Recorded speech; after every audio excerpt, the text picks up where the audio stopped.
ఓడ్చి సుఖము విడిచి కష్టములోర్చి ఆస్తులు సంపాదించి శాంతి ఉన్నదా?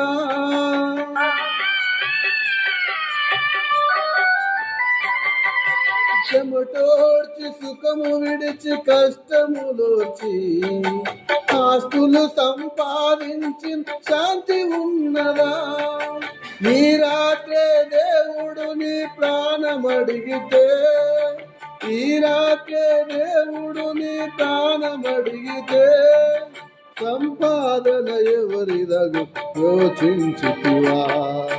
యేసే నిజ దేవుడు, జీవమిస్తాడు, మరణమైన జీవమై నిన్ను విడువడు. యేసే నిజ దేవుడు, నిత్య జీవమిస్తాడు, మరణమైన జీవమై